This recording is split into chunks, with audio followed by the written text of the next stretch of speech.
I'm choosing her husband's twin as the anchor for this story. I always knew they looked alike, my husband and his twin brother, but I never imagined that one day it would be his brother's eyes I could not stop thinking about. The first time I saw Marcus again, after a decade apart, my stomach twisted in the strangest way. It was during a rainy Sunday afternoon, the kind when the clouds seemed to drape over your house like a heavy blanket. I was 35 then, and still married to Daniel.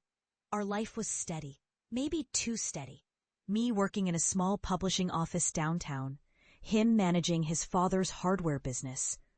We had no children, but our married routines were etched deep. Coffee at 6, dinner at 7, polite conversation about bills and weather. It was not unhappiness exactly, but I had long stopped feeling seen. Marcus had been absent for nearly 10 years, disappearing after a mysterious argument with Daniel. His name was rarely spoken, and his absence was another piece of our quiet, controlled life, until that day. It started with Daniel's betrayal. At first, it was just a scent too sharp, too floral, lingering faintly on his shirt when he came home late one Thursday. That metallic taste of panic rose in my mouth when I asked where he had been, and his answer was too quick.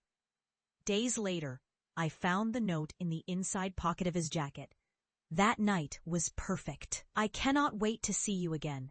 No name, just flowing handwriting that did not belong to me. When I confronted him, he looked at me with irritation instead of guilt, saying I was imagining things. But the evidence glared at me, and something inside my chest began to fracture. In those weeks after discovery, the house felt hollow. My footsteps echoed in the walls. The scent of burnt toast in the mornings clung too long to the air. I moved through my days like a shadow, passing through my own life without touching it. Nights were the worst, when the steady thrum of my heartbeat drowned out the silence, reminding me that I was alive but stranded in something that no longer resembled love. That was when Marcus came back. He knocked on our door one evening, rain-soaked, holding a beaten leather bag. "I need to speak with my brother," he said, his voice carrying that same low warmth I remembered from when we first met long ago. My husband was not home, so I let Marcus in. We sat in the living room, the soft glow from the lamp pooling between us.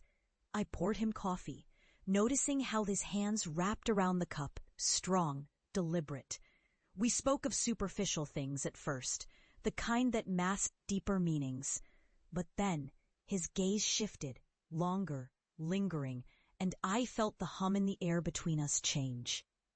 He told me he had left because of a secret, one connected to my marriage. His jaw flexed, like he was holding back words that might explode out. Before I could ask, the front door opened. Daniel walked in, and the flash of hostility in his eyes toward Marcus was unmistakable. Days afterward, I kept replaying the way Marcus had looked at me, as though truly seeing me. My thoughts drifted toward him often, even as Daniel's distance grew colder.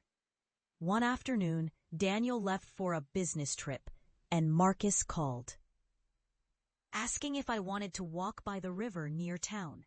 The air was crisp with autumn-scent dry leaves, faint wood smoke from fireplaces. As we walked, our shoulders brushed now and then, too light to be called a touch, but too weighted to be called accidental. He told me about his years abroad, about loss, about healing, and I found myself telling him about my quiet grief, the erosion of my marriage, the isolation that had become my daily companion.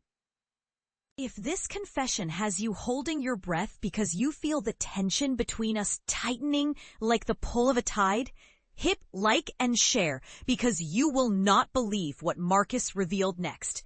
He stopped walking, turned to face me, and said in a voice almost trembling, "The night before your wedding, Daniel was with someone else. I saw it. That's why I left, Olivia.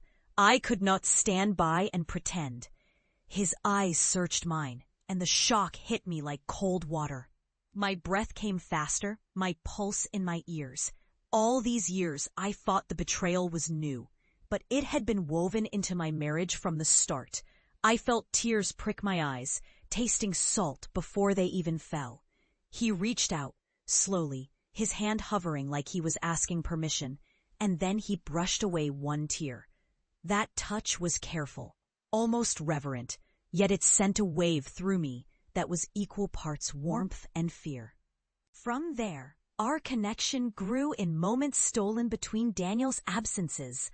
Long talks that stretched late into the night, mugs of tea cooling between us as the clock ticked. The air around Marcus carried a faint scent of cedar from his jacket, mixed with something indefinable, perhaps the smell of freedom I had forgotten existed. He made me laugh in a way that felt like sunlight touching my skin after a long winter. And though nothing physical passed between us, every glance, every shared silence was its own form of intimacy. I was torn between anger at Daniel and the deep, rising pull toward Marcus. I wrestled with questions. Was I seeking revenge? Was this simply the comfort of someone who dared to care? Or was it something larger, a possibility of love as it is meant to be, not as I had known? Marcus never pushed, never demanded, but the way he looked at me told me that, if I reached for him, he would catch me without hesitation. The night Daniel came home unexpectedly, catching Marcus and me talking in the kitchen, the air was thick with unspoken truths. Daniel's mouth tightened, his tone sharp, as he asked why Marcus was still here. Marcus stood, calm but unyielding, and for a heartbeat I thought he might say everything. But instead, he left quietly, meeting my gaze one last time before stepping into the night. That look carried a promise, one I felt deep in my bones. In the weeks since, I have not seen Marcus again, but the imprint of our connection lingers like the faint aftertaste of a rich wine. Daniel eventually confessed to more affairs, his voice flat, his eyes distant.